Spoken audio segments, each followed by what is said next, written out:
rasakan juga mental yang sekarang mungkin kurang ini karena berbeda dengan yang dulu juga dan tidak.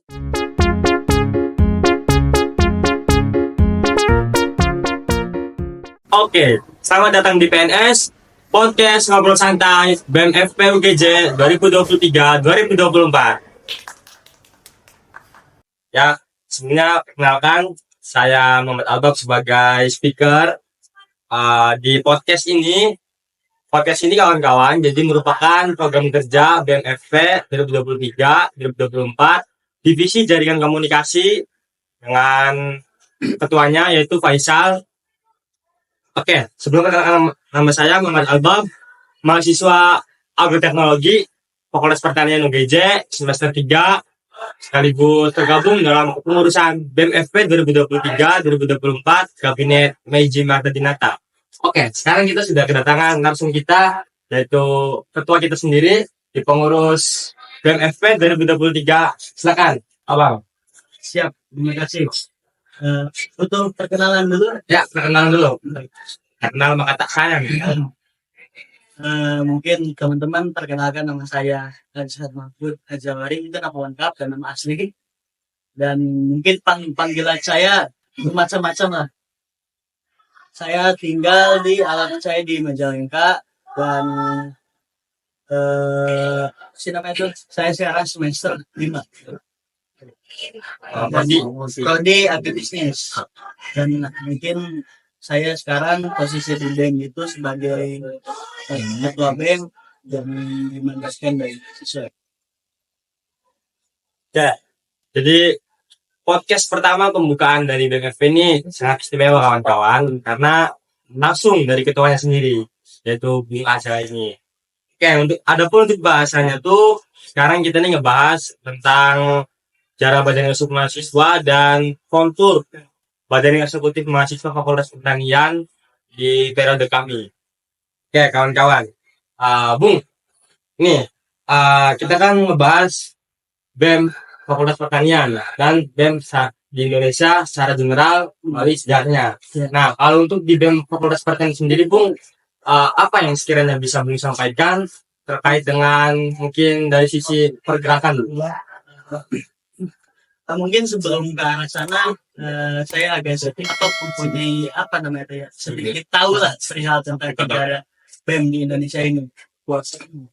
Nah, setahu saya, mau teman-teman bila saya ada salah kata atau kurang tepat dalam apa yang saya sampaikan, dikoreksi saja, tidak apa-apa komen. Setahu saya juga bahwa sejarah BEM awal mula di Indonesia itu yaitu ada yang namanya Dewan Mahasiswa gitu. Nah, dan pada saat itu pada tahun 1950-an kalau salah. Nah, terus tuh mengalirlah DEMA itu, dan DEMA itu terkhusus kepada mahasiswa-mahasiswa yang dimana pada saat itu tuh minat terhadap kondisi politik di Indonesia gitu. Jadi makin meningkat lah gitu. Banyak antusiasnya. Dan juga setelah itu karena mungkin masa Orde gitu. DEMA itu sebelumnya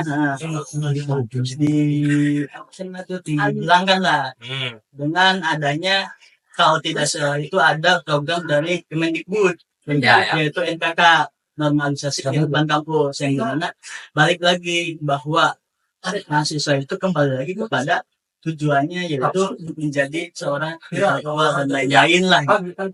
Nah, terus juga tetap ada, cuman hanya di sekitar fakultas.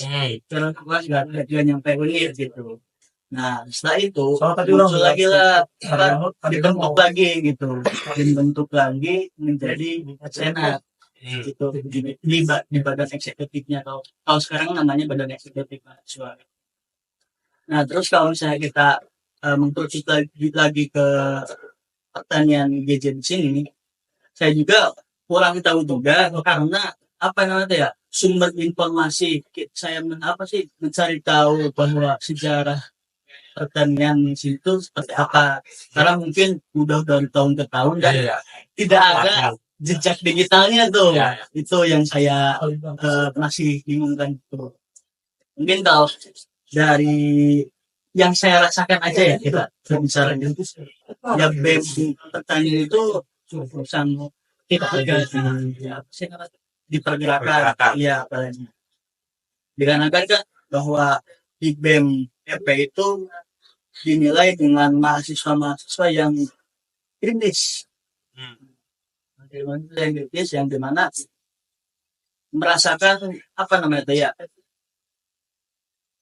suatu perkembangan sosial yang ada di kampus ataupun di luar, apalagi mengenai pembahasan pemerintahan atau permasalahan sosial begitu. Nah, terus juga apa ya? Apalagi saya bingung. Nah, ya oke.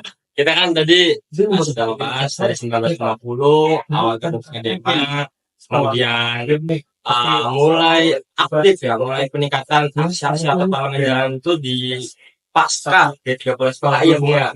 Nah itu kan masuk mulai ekspansif tuh sehingga memuluskan jalannya Orde Baru tuh atau tuh berkuasa. Nah mungkin semangat juang ini terimplementasi di BMFP kali ini ya Bung. Nah itu yang mungkin korelasi antara semangat juang di 1950-an baik pra maupun pasca sebelum DEMA itu dibekukan dengan tadi kata ya Bu. Iya. Nah, adapun kalau untuk di BMFP nih, di BMFP UGJ nih, contoh atau representasi dari semangat juang melalui parlemen jalanan itu adanya di ketika hari-hari apa gitu. Oke. Momen seperti apa gitu. Mungkin karena kita terfokus ke dalam apa ya suatu bidang yaitu pertanian. Jadi kita tidak lepas dari pertanian salah satunya gitu. Nah, terutama kayak masalah pertanian kan banyak juga gitu sebenarnya kayak misalnya yang tidak pernah selesai. Contohnya masalah agraria itu kan. Terus juga masalah pupuk juga dan yang lainnya juga. Nah, kita dalam kegiatan-kegiatan ya menyuarakan aspirasi masyarakat terutama petani dari BEM dan salah satunya dari hari tani nasional ya dan nasional karena saya sebenarnya perlu koreksi dari redaksi yang mana pada hari ini selamatkan itu apa yang diselamatkan ya betul. Ya mungkin itu ya kalau representasi semangat juang di aksi-aksi demonstrasi gitu BMFP sendiri tuh yang terbaru ya itu pada peringatan Hari Tani tapi redaksi yang kita bawakan kata Bung Azza bahwa saya tuh bukan selamatnya gitu, melainkan evaluasi nih nah gitu gimana kontur petani di sini keadaan pertanian di Indonesia mungkin gitu ya Bung ya. Nah itu dari divisi Kasrat ya. Kajian kasih ya Bung. Nah mungkin teman-teman juga bisa yang saya baca di beberapa bacaan yang diupload oleh BMFP tuh banyak tuh memuat tentang pangan ya Bung. Nah yang dari program PKMB mungkin Bung Azza bisa menjelaskan itu kan ada kaitannya tuh tentang kedaulatan pangan. Nah itu korelasinya bagaimana? Mungkin langkah lebih baiknya saya mempresentasikan apa aja program yang ada supaya tapi terpakai saya dulu Bung ya PKMB dulu yang ya yang kedaulatan pangan ya yang kemarin diskusi dulu iya Anda juga kan kita kemarin pernah melakukan diskusi publik bagaimana judulnya itu mengenai kedaulatan pangan. Nah secara istilah bahwa kedaulatan pangan itu adalah di mana sumber daya pangan yang ada di Indonesia itu tersumberkan dari Indonesia sendiri dalam dari luar dan dilakukan itu yang dimana pada akhirnya mengenai konteks pangan itu berdaulat akan menjadi gampang lah istilah simpelnya kita gampang lah kita mencari pangan kita mencari sumber yang lain lagi itu menjadi suatu hal yang mudah juga gitu. Karena demi apa? Ada apa? Kedaulatan pangan itu demi pertama dari petaninya, kedua dari sistem produksi pertanian, dan juga untuk konsumennya juga. Ya, kebetulan juga kemarin tuh yang mengangkatnya terkait koperasi ya Bung ya, pedagang tangan juga ekonomi, demokrasi ekonomi. Ya mungkin Bung yang saya lihat dari UNFP itu yang sekarang itu yang paling menonjol itu yang pertama dari kasar itu sendiri ya, hasil refleksi, terus dari PKMB-nya itu ada sisi publik yang mengangkat isu kedaulatan pangan. Mungkin Bung Azhar selaku ketua bisa menjelaskan lagi dari beberapa divisi yang memuat apa namanya istilah kajian-kajian intelektual gitu Bung, terkait dengan apa ya kajian intelektual representasi dari pra dan pasca Dema gitu. Semangat juang. Kita dari kasar aja dulu. Dari kasar itu kegiatan kasar itu kita adanya kegiatan-kegiatan yang itu menjadi hal yang sangat dasar. Jadi kita langkah ke selanjutnya dalam suatu rasanya apa? Rasanya diskusi.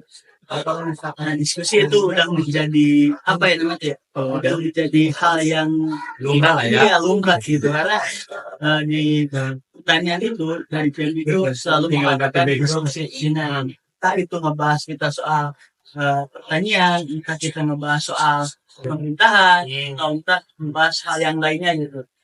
Nah di situ kita belajar. Jadi apa ya?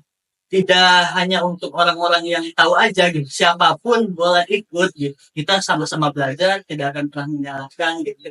Toh kita sama-sama proses. Nah kalau di PKMB-nya sendiri itu adanya apa namanya itu literasi, program literasi yang dimana kita ada juga kegiatan rutin yang juga salah satunya itu kayak baca buku karena kan tingkat literasi di Indonesia itu masih kurang.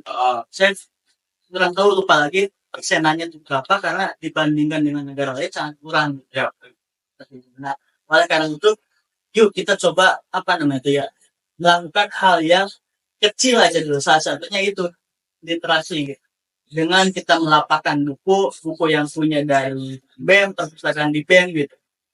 Dan juga mungkin buku dari mahasiswa bisa dibawa kita amparkan, kita baca buku dalam beberapa menit gitu.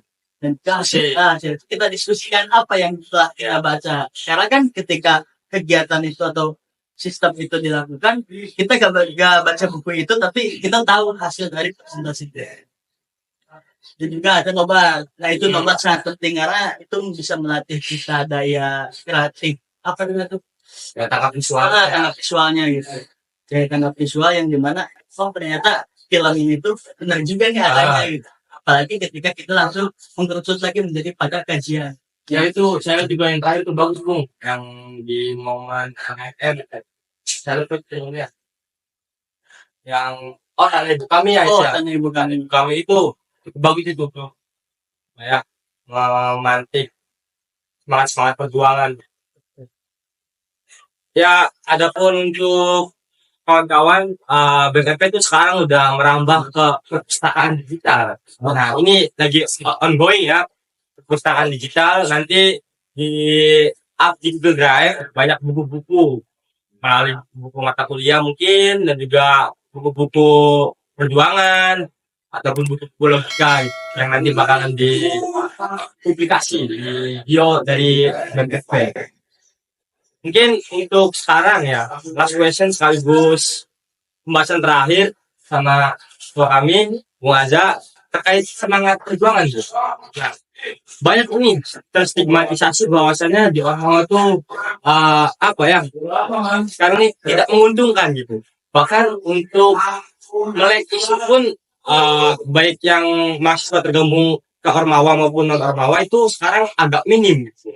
Nah mungkin Bung sekarang bisa menjelaskan dari penyebabnya, faktornya, atau bahkan juga metodologi penyelesaiannya yang telah ditawarkan melalui BPFP ini. Gini Bung, hasil dari apa yang bagus hemat saya mengenai saya juga merasakan bahwasanya semangat perjuangan sekarang tuh mahasiswa di kampus ataupun di luar sana agak kurang dibanding mungkin yang dulu lah. Beda zaman juga. Nah, itu mungkin menjadi salah satu faktor apa ya namanya tuh, kita tuh sebagai mahasiswa salah satunya apalagi tadi sejarah yang saya sudah berikan juga, bagaimana sih kita apa namanya tuh ya mengembalikan semangat juang yang dahulu gitu, semangat yang dahulu. Karena kan sekarang ketika kita mengkritik ketika apa tiba-tiba melempem. Nah mungkin setahu saya juga bahwa kenapa sih tiba-tiba seperti ini, karena ketika di lapangan kita mengkritik suatu polisi ataupun yang lainnya, nah itu tuh impact ataupun hasil dari kritik kita tuh malah menyerang apa namanya tuh ya, kayak seperti mungkin fisik ataupun hal yang lainnya lah, mental juga. Nah apa itu ya, jadi kurangnya yang saya rasakan juga mental yang sekarang mungkin kurang ini karena berbeda dengan yang dulu juga, dan tidak bisa disalahkan juga, tapi bisa jadi kan sekarang adanya apa sih yang sekarang mau di ini apa lain. ya kalau ya yang dimana kritik loh. Oh iya Ya itu kan menjadi bumerang juga itu buat orang-orang yang kritis gitu ya, karena mereka juga ketakutan loh gitu. Nah yang kalau solusi dari saya sendiri, bagaimana sih caranya kita menimbulkan kembali daya-daya perjuangan itu dengan kita kumpul dengan secara kecil-kecilan lah, kita bikin komunal kecil-kecilan yang dimana itu kita ngobrol ngalor ngidul, yang pada akhirnya kita juga akan apa sih yang kita rasakan gitu. Jadi kita obrolkan apalagi kan. Nah tapi ada solusi yang mungkin sekarang agak gampang juga, yaitu teknologi yang lumayan meningkatkan. Nah itu kan menjadi faktor kemudahan juga kita untuk apa ya menyalurkan aspirasi, menyalurkan kritik kita, dan tidak harus turun ke jalan juga. Ini untuk kita gitu.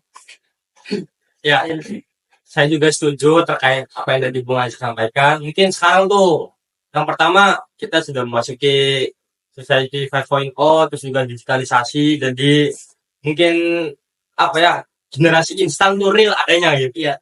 Nah jadi orang-orang agak masih sekarang khususnya beberapa ya, karena masih banyak yang bergerak secara revolusioner di luar sana terkait dengan pengawalan isu-isu yang terkini. Bisa disetujui dengan metodologi pergerakannya itu dari kumpulan-kumpulan terkecil gitu. Istilahnya api di Monas tidak akan bisa menerangi seluruh Indonesia gitu, tapi lilin-lilin kecil di setiap daerahnya mungkin bisa menerangi seluruh Nusantara, gitu ya Bung ya kiranya. Nah gitu kawan-kawan, kiranya pembahasan kali ini barangkali Bung Aziz ada yang ingin disampaikan terkait dengan FP ataupun dengan semangat juang dari organisasi mahasiswa di Fakultas Pertanian. Berarti udah selesai deh gitu. Ya, tadi last question ya. Last question ya. Mungkin ada sedikit apa ya pencapaian lah dari saya pribadi. Khusus buat mahasiswa pertanian juga. Ayo kita apalagi ya semangat kita kembangkan kembali, kita saling rangkul tangan kita kembali. Lagi minimal apa ya keresahan-keresahan yang ada di kampus sendiri gitu. Ayo kita saling bikin, mungkin kita selalu ada bikin kegiatan diskusi. Nah nanti teman-teman juga bisa juga gak apa-apa juga gitu datang mana gitu sama teman-teman kelasnya, dan itu sangat bagus juga gitu, apalagi demi balik lagi tadi kita apa memperjuangkan kembali gitu hak-hak mahasiswa ataupun daya juang mahasiswa. Ya, oke teman-teman, mungkin sekian beberapa kata dari saya. Perjuangan itu memang harus terus dilakukan karena sebagai bentuk stabilitas keadaan politik Indonesia, kawan-kawan. Mengutip dari quotes-nya, perkataannya dari Munir Syed Khalid, bahwasanya obat ketakutan paling mujarab adalah dengan melawan. Oke, sekian dari PNS Podcast Ngobrol Santai bareng BMFP GJ 2023-2024. Assalamualaikum warahmatullahi wabarakatuh. Waalaikumsalam. Merdeka. Merdeka.